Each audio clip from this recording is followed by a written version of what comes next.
Everyone, welcome to my official YouTube channel rolling মুসাফিরে and আমি আছি সিফাত রহমান আপনাদের সাথে। তো আজকে আমরা যে বাইকটা নিয়ে রিভিউ করব সেটা হচ্ছে টিভিএস এর এন্টর্ক 125 রেস এডিশন। তো এখন পর্যন্ত এই বাইকটার রিভিউ মোটামুটি ইন্ডিয়াতে দেখছি ভালোই। তো আজকে আমি হচ্ছে এটার বাংলাদেশের যে ভার্সনটা আসছে সেটা রিভিউ করব। ভিডিওটা পুরো শেষ পর্যন্ত দেখবেন। আর ভিডিও শুরু করার আগে বলে রাখি, যারা এখন পর্যন্ত আমার চ্যানেলটি সাবস্ক্রাইব করেনি তারা অবশ্যই আমার চ্যানেলটি সাবস্ক্রাইব করে দেবেন এবং পাশে থাকা বেল আইকনটাতে ক্লিক করে দেবেন। So let's get started. তো এটা হচ্ছে আমাদের বাইকের ফ্রন্ট সাইডটা। এখানে হচ্ছে দুটো ইন্ডিকেটর দেওয়া আছে, আর এটা হচ্ছে ইন্ডিয়ান ফ্ল্যাগের একটা লোগো।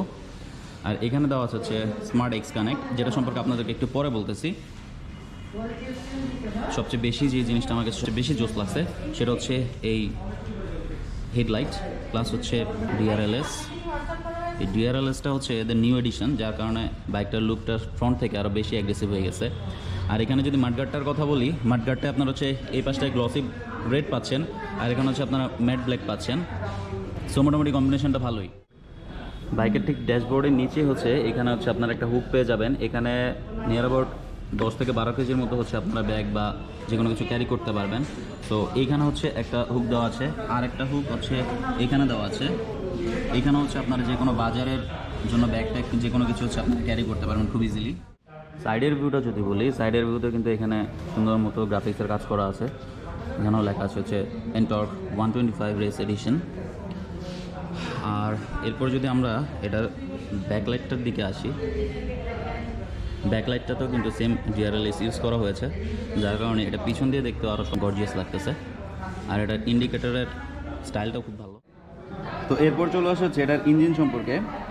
এটি হচ্ছে এয়ারকুল্ডের এফআই সিঙ্গেল সিলিন্ডারের একটা ইঞ্জিনটি 9.27 বিএইচপি এবং 10.4 নিউটন মিটার টর্ক উৎপন্ন করতে সক্ষম। আর সিলিন্ডারটি 3 ভালভ সিলিন্ডার। আর বাংলাদেশে এটা অফিসিয়ালি এসেছে হচ্ছে BS4 এডিশনে।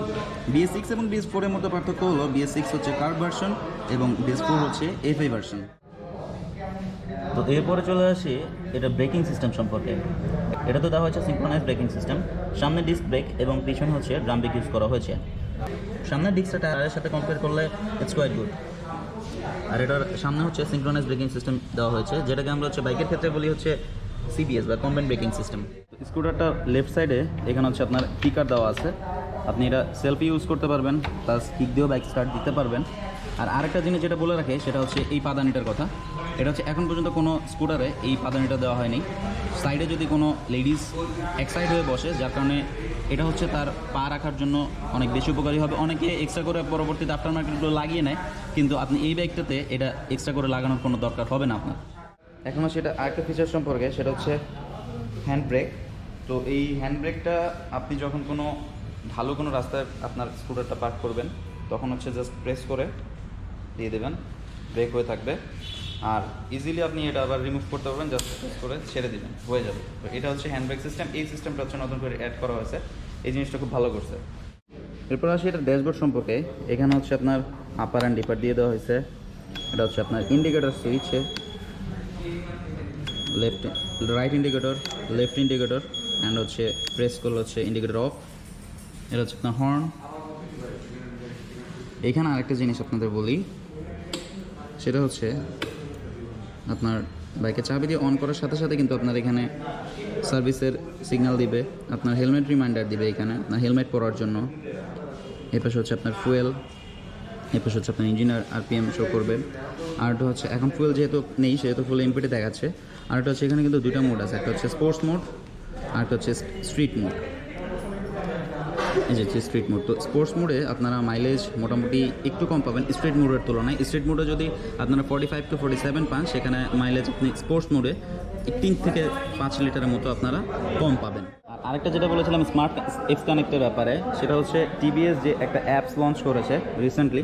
তো এই অ্যাপসটার মাধ্যমে আপনি আপনার ব্লুটুথের সাহায্যে আপনার মোবাইল ফোনটি, আপনার অ্যান্ড্রয়েড মোবাইল ফোনটি হচ্ছে আপনি আপনার এই স্কুটারের সাথে কানেক্ট করতে পারবেন। অ্যান্ড কানেক্ট করার পরে এটার সাথে আপনি আপনার ফোনে যদি কোনো কল আসে, দেন আপনি হচ্ছে আপনার কল দেখতে পারবেন, যে আপনার ডিসপ্লে দেখতে পারবেন কে কল দিয়েছে।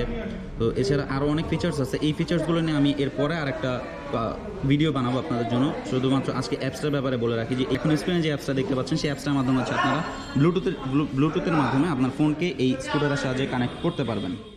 দেন ড্যাশবোর্ডের রাইট সাইডে হচ্ছে এটা ইঞ্জিন কিল সুইচ, অ্যান্ড এটা হচ্ছে হ্যাজার্ড লাইট, এমার্জেন্সি ইন্ডিকেটর আমরা যেটাকে বলি। জাস্ট অন করে দিলেই ইন্ডিকেটরটা দিয়ে এমার্জেন্সি ইন্ডিকেটর জ্বলতে থাকবে। তো চাবিটাকে যদি আপনি ক্লকওয়াইজ ঘুরান আপনার হচ্ছে এখান থেকে ডিকিটা ওপেন হবে, অ্যান্ড আপনি যদি এটাকে অ্যান্টি ক্লকওয়াইজ ঘুরান দেন হচ্ছে আপনার ফুয়েল ক্যাপ অন হয়ে যাবে। এখান থেকে হচ্ছে আপনার রিফিল করতে হবে। দেন আর এটা হচ্ছে পুশ লক, পুশ করে দিলে লেগে যাবে। আমি আবার বলছি, আপনি যদি ক্লকওয়াইজ ঘুরান ডিক্কি ওপেন হবে, ক্লকওয়াইজ যদি ঘুরান ডিক্কি ওপেন হবে, অ্যান্ড অ্যান্টি ক্লকওয়াইজ ঘুরালে আপনার ফুয়েল ক্যাপ ওপেন হবে। এটা ফ্রন্ট টায়ার হিসেবে ইউজ করা হয়েছে 100/80 মিলিমিটার্সের টিউবলেস টায়ার, এবং এটার রিয়ার টায়ার হিসেবে ইউজ করা হয়েছে 110/80 মিলিমিটার্সের আরেকটি টিউবলেস টায়ার। তো এখন আসে হচ্ছে এটা ডিক্কির ব্যাপারটায়। ডিক্কির ভিতরটা কিন্তু বিশাল বড়, টোটাল লোড ক্যাপাসিটি হচ্ছে 22 লিটার। আপনি ইজিলি একটা হেলমেট ভিতরে ঢুকিয়ে ক্যারি করতে পারবেন।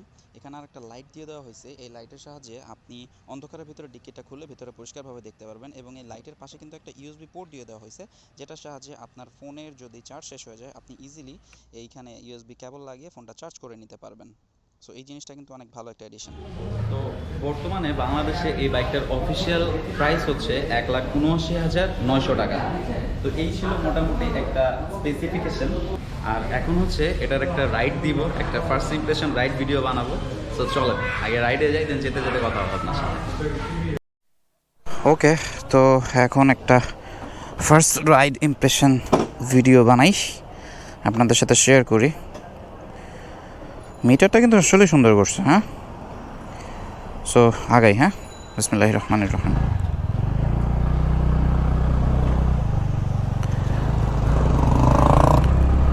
এক্সস্টের নোটটা কিন্তু মানে অসম্ভব সুন্দর। যদিও এটা একটা স্কুটার, বাট তারপরেও স্কুটার হলেও এটার কিন্তু এক্সস্টের নোটটা অনেকটা বাইকের মতো করছে, একটা স্পোর্টস বাইকের মতো করছে।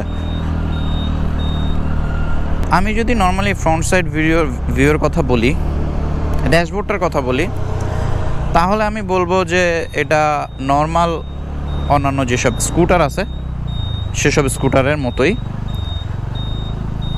খুব বেশি আহামরি কোনো কাজ করেনি। অ্যান্ড এইটার যদি গ্রাফিক্সের কথা বলি তাহলে বলবো যে ইয়েস, এটা গ্রাফিক্সটা আমার কাছে খুব ভালো লাগছে, গ্রাফিক্সটা খুব সুন্দর কাজ করছে। এটা ব্রেকিংও যথেষ্ট ভালো। এই যে আমি যেটা আপনাদেরকে প্রথমে বললাম যে এখানে হচ্ছে সিনক্রোনাইজ ব্রেকিং সিস্টেম কাজ করেছে সামনের ব্রেকে, যার কারণে বাম হাতের ব্রেকটা যখন আপনি ধরতেছেন তখন দুইটা ব্রেকই আপনার একসাথে কাজ করতেছে, যার কারণে আমার কাছে ব্রেকিংটাও ভালো লাগতেছে। অ্যান্ড লুকিং গ্লাসের কথা যদি বলি, ইয়েস, লুকিং গ্লাসের ভিউ খুবই ভালো। আর লুকিং গ্লাসটা হচ্ছে আমাদের চিরপরিচিত সেই টিভিএসের মানধাতার আমলের যে লুকিং গ্লাস। এখানে লুকিং গ্লাসটা একটু চেঞ্জ করতে পারতে, যেহেতু একটা রেস এডিশনের তারা একটা স্পোর্টি একটা স্কুটার বের করছে এই 2021-এ এসে। সো তারা কিন্তু চাইলেই পারতো অন্ততপক্ষে এই লুকিং গ্লাসটার একটু লুক চেঞ্জ করতে। আমার কাছে কিন্তু আসলে আমি আবারও বলতেছি, এক্সস্ট নোটটা আমার কাছে খুব ভালো লাগতেছে। এটার সামনে পা রাখার জায়গাটার কথা বলতে হবে, একটু আমার কাছে ছোট ছোট লাগতেছে। আমার হাইট বেশি হওয়ার কারণে হয়তো বা আমার কাছে এমন লাগতেছে, বাট মেবি আরেকটু প্রশস্ত করতে পারতো তারা। হচ্ছে আপনারা দেখেন বা আমার কাছে মনে হচ্ছে একটু যদি বড় করতো তাহলে আরেকটু বেটার হতো। এখন আমি একটু স্পিড ব্রেকারে দেখি কেমন। না, খুব একটা বেশি না, খুব একটা বেশি লাগেনি। একটু যদি কোনো গর্ত টর্ত থাকতো তাহলে দেখতাম এটা সামনে সাসপেনশনটা কেমন খেলে। It's quite good. বাইকটার থ্রোটল রেসপন্স মানে আমার কাছে খুব ভালো লাগছে। অনেস্টলি স্পিকিং আমার কাছে থ্রোটল রেসপন্স আসলে খুব ভালো লাগছে, প্লাস ব্রেকিংটাও আমার কাছে খুব ভালো লাগছে। থ্রোটল রেসপন্স আপনার যদি দেখাই, অনেক ফাস্ট কাজ করতেছে। এইটার থ্রোটল রেসপন্সের সাথে আমি অনেকটা টিভিএসের 4B বাইকটা থ্রোটল রেসপন্সের মানে সিমিলারিটি পাচ্ছি। তো ওভারঅল যদি বলি first ride experience it's good and I am happy with it, আমার কাছে ভালো লাগছে। তো আজকের ব্লগটা আমি এখানে শেষ করতেছি। আমার ব্লগটা যদি আপনাদের ভালো লেগে থাকে তাহলে অবশ্যই একটা লাইক, কমেন্ট এবং শেয়ার করে দেবেন এবং পাশে থাকা বেল আইকনটাতে ক্লিক করে দেবেন, যাতে করে আমার পরবর্তী আপডেটসগুলো আপনার কাছে পৌঁছে যায় খুব সহজে। আর আমার পরবর্তী ব্লগ আসা পর্যন্ত রোলিং মুসাফিরের সাথেই থাকবেন। Till then, take care, tata, আল্লাহ হাফেজ, আস্তা লা ভিস্তা।